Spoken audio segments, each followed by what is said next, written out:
चलो आगे देखते हैं अपने इसका दूसरा प्रकार ठोस का। उसको कहेंगे अपने आयनिक ठोस। सबसे इजी, उसमें कौन भाग लेगा? जहाँ सिंपल सा नाम के ऊपर से है तो घटक कण कौन होगा? आयन होगा। ठीक है, जैसे उसके एग्जांपल लिख दो, NaCl प्लस माइनस होंगे। और उसमें बल जो बल लगता है काफ़ी प्रबल होता है, तो सब ठोस अवस्था में होंगे मोस्टली। CF2 हुआ, NaCl हुआ, ठोस अवस्था में होंगे। घटक कण आयन बनेंगे। कौन सा बल लगेगा? तो कुलम्बीय बल, यहाँ बोलता है प्लस माइनस। और उसे क्या बोलेंगे इस बल को? कुलम्बीय बल। और क्या होगा इसमें? बोलेंगे स्थिर विद्युत बल बोल सकते हैं, बोलना हो तो। और ये कैसे होंगे? इसका सिंपल गुण कठोर होगा, उच्च गलनांक होंगे। चलो कॉमन कर लो, NaCl को और पिघलाओ एक तो देर से पिघलेगा। ये कड़क होता है, कठोर भी है और ठोस भी है। ठीक है, अच्छा आज इसमें कौन सा एक गुण जो ज़्यादा एग्जाम पूछते हैं, परीक्षा में अधिक पूछते हैं, इसमें गुण होता है भंगुरता का। जैसे कि नमक का टुकड़ा बड़ा हो, गिराओ नीचे, क्या होगा? टूट जाएगा, छोटे कणों में बढ़ जाएगा। चौक नहीं, वो टूटता है, भंगुर होता है। जैसे अपने NaCl है, नमक को तोड़ो, ऊपर से गिराओ टुकड़े को, बड़े टुकड़े को, तो वह टूट के छोटे कणों में अपने आप हो जाएगा। क्या कहेगा? वो भंगुर होता है। कठोर तो है पर भंगुर भी है। अच्छा, और एक इसमें खास बहुत अच्छा पॉइंट पूछते हैं MCQ में, ऐसा ठोस बताओ जो ठोस अवस्था में विद्युत का आवाहक हो परंतु पिघलित या द्रव अवस्था में विद्युत का वाहक बन जाए। ठोस में अवाहक परंतु पिघलित या द्रव अवस्था में वाहक। क्या आंसर आएगा? आयनिक ठोस। क्या? तो ठोस अवस्था में सारे जो आयन है जगह फिक्स हो गई, वो जगह उनकी बदलती नहीं है। ठोस अवस्था में जगह बदलेगी नहीं, खाली खाली वहीं वहीं गति करेंगे। कौन सी गति याद करो? बोलोगे कंपन गति। लेकिन वो गति कर नहीं पाते, मूवमेंट आगे नहीं बढ़ पाते, तो अवाहक है।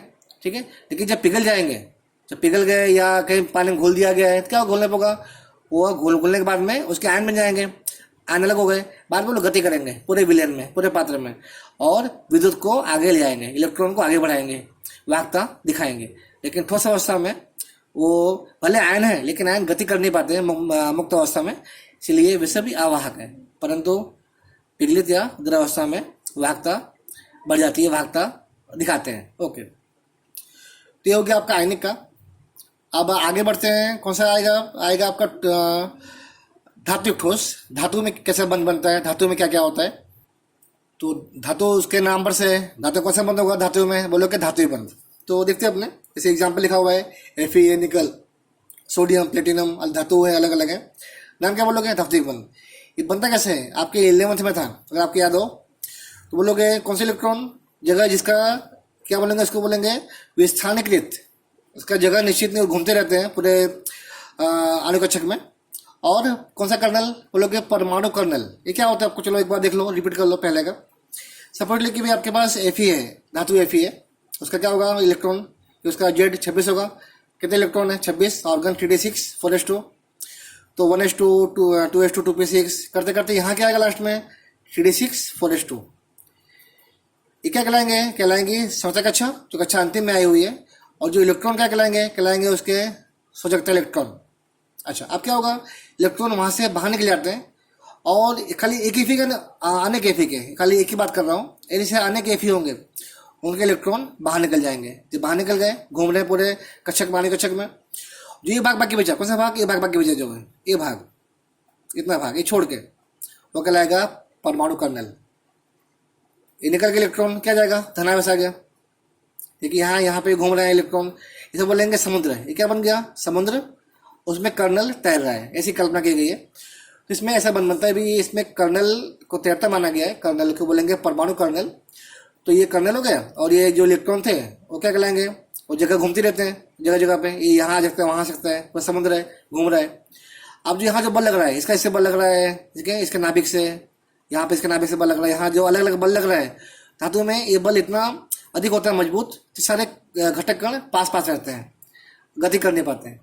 और ये जो इलेक्ट्रॉन गति कर रहे हैं, तो मतलब वाहक भी हो गए, वाहक भी बन गया, और ये जो धातु में, और ये पास पास में तो कड़क बन गए, कठोर बन गए। ठीक है, तो ऐसी घटना घटती है।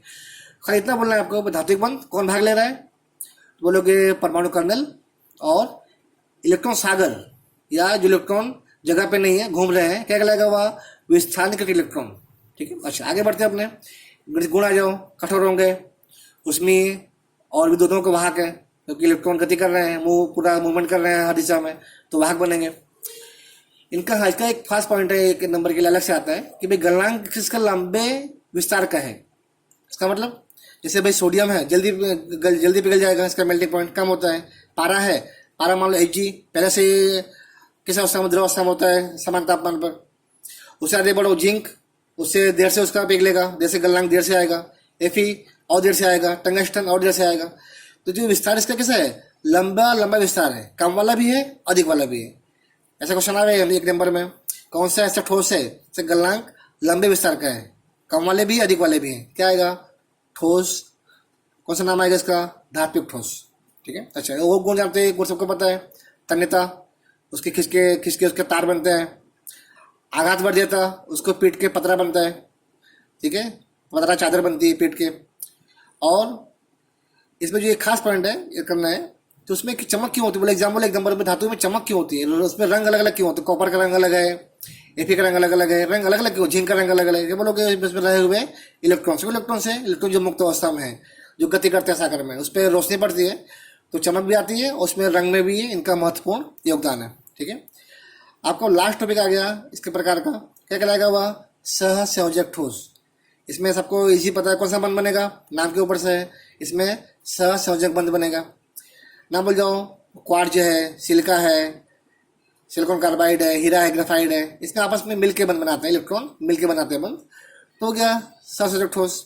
इसका एक नाम और नाम दिया गया है, इसे बोलेंगे अपने जालीदार, नेटवर्क सॉलिड बोलते हैं इसको। इसमें जाली बनती है, पूरी लंबी 3D जाली बनती है, उस इसको इसका नाम दिया गया है जालीदार ठोस। बन भी आ गया अपना। अच्छा, कौन सा उसमें कुछ जो सामान्य गुण है, कठोर होंगे ऐसे पदार्थ, उच्च गलनांक वाले होंगे, विद्युत के आवाहक होंगे। ठीक है, अच्छा कुछ अपवाद भी, एग्जाम केमिस्ट्री में एक अपवाद काफ़ी इसका असर है, काफ़ी इसके बारे में केमिस्ट्री बोलते हैं भाई अपवाद अधिक होता है, याद नहीं ऐसा ऐसा, लेकिन अपवाद के रीजन होते हैं, अपवाद के अलग अलग उसमें कारण दिए जाते हैं।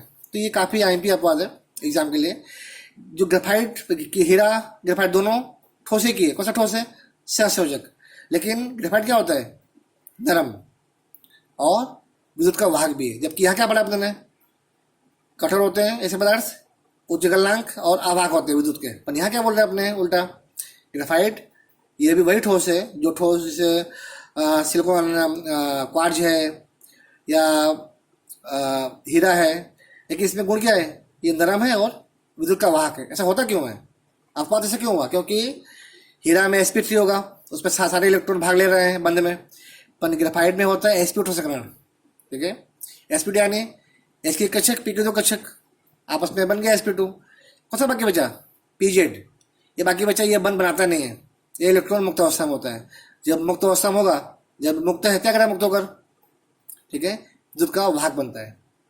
ठीक है, और नरम क्यों होता है, आपने पढ़ा होगा पहले भी क्लासों में, ग्रेफाइट में अलग अलग स्तर आए होते हैं, जब अलग अलग स्तर के बीच में गैप होता है, जब अलग अलग स्तर आए होंगे बीच में गैप भी है, तो क्या होगा, आपस में बल कम लगेगा, तो स्तर आपस में सरकते हैं एक दूसरे के ऊपर, तो ये इसलिए नरम होता है। जबकि हीरा कैसा है, sp3 है, उसमें कोई स्तर नहीं है, कोई बीच में गैप नहीं है, तो इसलिए ये हीरा कठोर है और नरम है। ठीक है, तो आपके 4 पॉइंट इसमें मोस्टली से याद करना, मोस्टली इसमें MCQ याद करना, भाई एग्जाम्पल दिए होंगे आपको कैसे ठोस है, गुण दिए होंगे, जो अपवाद दिए होंगे या अलग अलग गुण दिए होंगे, उसके आपको याद करना है। ये 1 नंबर के लिए इसमें क्वेश्चन मोस्टली पूछते हैं। ठीक है, चलिए तो इतना अपने काफ़ी इस लेक्चर में, अपने नेक्स्ट लेक्चर में आगे बढ़ेंगे।